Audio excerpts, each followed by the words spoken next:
Louis Vuitton, Dior, Gucci, these are just some of the brands belonging to major luxury conglomerates. Positioned at the forefront of the global luxury market, these brands are largely responsible for the industry's staggering $397 billion market valuation. From clothing and handbags to jewelry and watches, this industry is a powerhouse. But who exactly makes up the clientele of these brands? Is it the elite, the upper class? Surprisingly, no.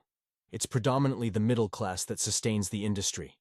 In fact, Jean-Jacques Jounier, the chief financial officer at LVMH, recently stated to the Financial Times, "We don't sell most Louis Vuitton products to rich people. It is for the middle class who want to indulge themselves."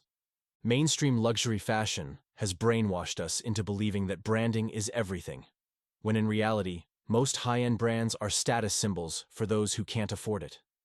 And while many A-list movie stars are often shown wearing the mainstream or major league brands you've heard of, the ugly truth is, they are usually wearing it because they are being paid to. So the question becomes, why aren't the mega-rich immersing themselves in this industry as enthusiastically as their middle-class counterparts? Why are they denying themselves Louis Vuitton or Saint Laurent? Why are the 1% not buying luxury? Well, they are, but they aren't. Because real luxury hides in plain sight. You see, most rich people in America and Europe indulge in something called quiet luxury. Quiet luxury is a fashion aesthetic coined to challenge the typical style associated with wealthy groups of people. It's completely understated and subdued. See, there are multiple variations of quiet luxury, but the recurring motifs within them are all subtle usage of or no logos. A subdued or achromatic color palette, and no flamboyant designs. Of course, there are ways to experiment and play around with these elements, especially when it comes to embellishments, accessories, and aristocratic colorways, such as gold and silver. But, essentially, the aesthetic is about elevating normal clothes to offer an if you know type of distinction. And why is this distinction important to the 1%? The answer is sign value. See, sign value, a term French sociologist Jean Baudrillard point, functions as the cornerstone of a luxury product. It delves into what an item symbolizes in terms of social, cultural, or personal contexts. In the realm of luxury, sign value stands as the driving force behind the entire industry. It's the literal reason for its existence and success in the modern world. Sign value also reveals why a brand, despite bringing in significantly lower annual revenue than the major league counterparts, may possess symbolic significance, equivalent to or even surpassing that of a major league brand like Gucci. This phenomenon can be attributed to factors such as exclusivity, heritage, and craftsmanship that become intertwined with the brand's identity.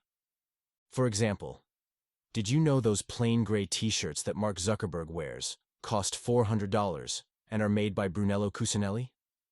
Even though it looks like something you would just pick out at Walmart? The wealthy class does. Meanwhile, the rest of us are fixated on demonstrating our value through flashy luxury, much like a peacock would. Because let's face it, we've been trained to turn our heads and take notice when we see certain brand logos, whether it's Rolex, Gucci, or Lamborghini. Like when you see your neighbor decked out in all designer clothing, you immediately begin to wonder how they can afford it. And the truth is, they probably can't. In fact, researchers have examined Google US search trends and found that those people who live in states with the highest income inequality shop for luxury brands the most. So by choosing to dress in a more understated manner, the 1% adopt a kind of sign value that signals to others that they aren't new money. And they certainly aren't the middle class. Meanwhile, as the more extreme income inequality continues to grow, the more pressure people feel to create an impression of success. It should go without saying that not everyone who purchases flashy luxury are insecure posers. Some people do like the brands they wear, and that's fine. The problem arises when these flashy brands are used as a symbol to make others feel inferior.